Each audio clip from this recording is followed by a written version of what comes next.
Do you remember your first best friends?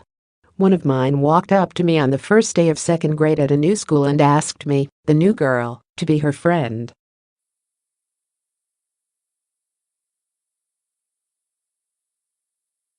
Relief flooded my little body, and the lesson in kindness never left my heart. Unfortunately, some schools in the UK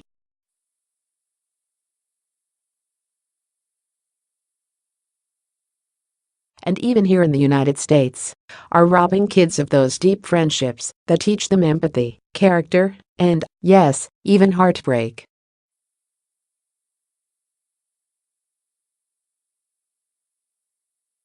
Why? To ensure that these kids will not have to deal with the normal evolution of relationships, which include the risk of getting hurt.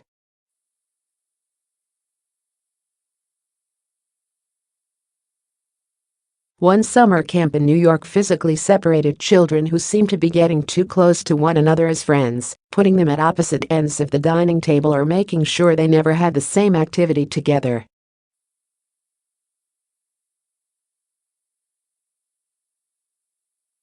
Contrary to helping children deal with the inevitable rejection in elementary and middle school years, these schools may be contributing to an unhealthy, less stable adulthood.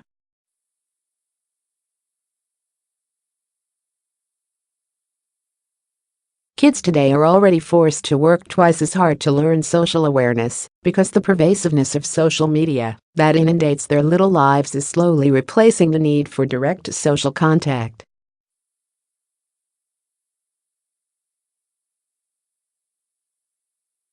Healthy human maturation requires those fragile bonds of friendship early in life. It is the first step to a healthy understanding of self and relationships.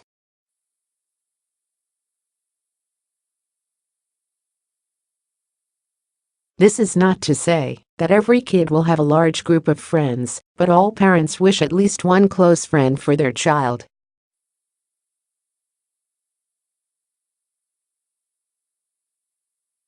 How sad to learn, even that is being intercepted. Enforcing some kind of non-BFF standard in schools is ridiculous and hurts less social and overtly social children alike.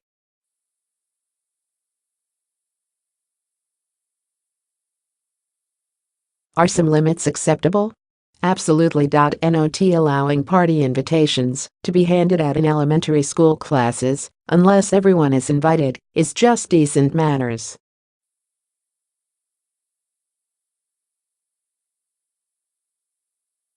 If the schools need some direction and foresight on the subject, science can help.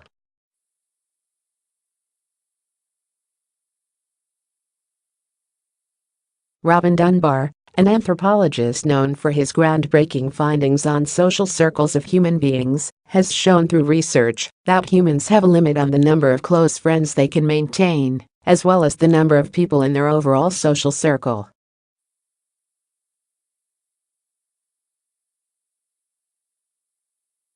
Dunbar's research found that humans have the brain capacity to only sustain about 150 acquaintances in their social sphere.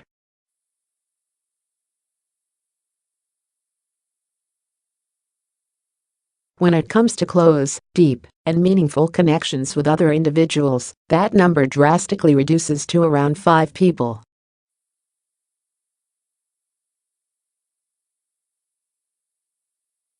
It doesn't have to be the same 5 people over the course of a lifetime, and, indeed, people change and move, and their friendships follow suit.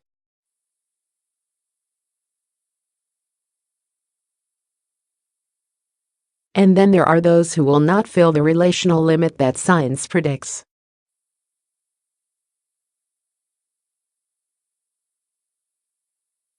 That's okay too. Some people are only wired to have 1 or 2 close friends, while others can't keep up with their social calendars because of the group of friends they have.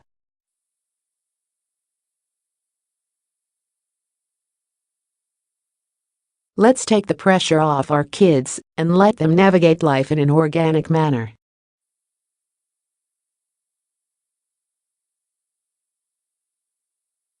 Friendship is vitally important to us as humans, and it is something that public entities have no right to take away.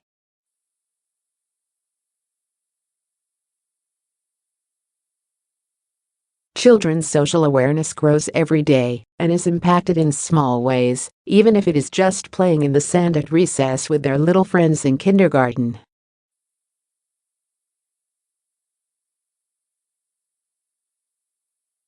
A fascinating study released just last month found that those in mid-adolescence who had close friendships grew up to have greater self-worth, less anxiety, and less depression into adulthood than those who sought acceptance into a larger group of peers.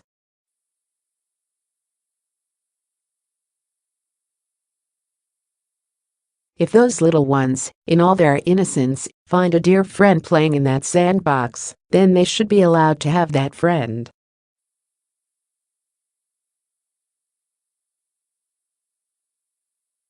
In adulthood, best friends are important for everyone, but perhaps even more so for women, who have the capacity as females to develop incredibly deep, lasting relationships with one another.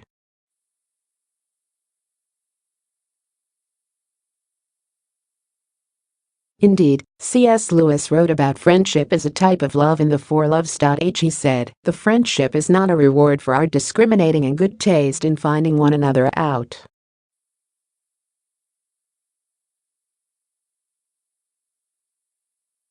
It is the instrument by which God reveals to each of us the beauties of others." As a Christian, I find particular comfort in Lewis's writings. In my early adulthood, way before marriage and children, I found that deep friendships with both men and women filled an empty spot in my life. To this day, I am so grateful for those relationships.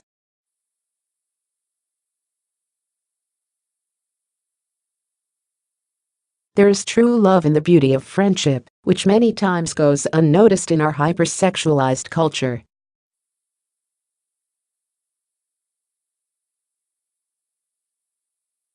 By putting boundaries around friendship, or forcing children to deny a natural connection and a true friend, these anti-best friend schools are contributing to a lack of social development for the students entrusted to their care.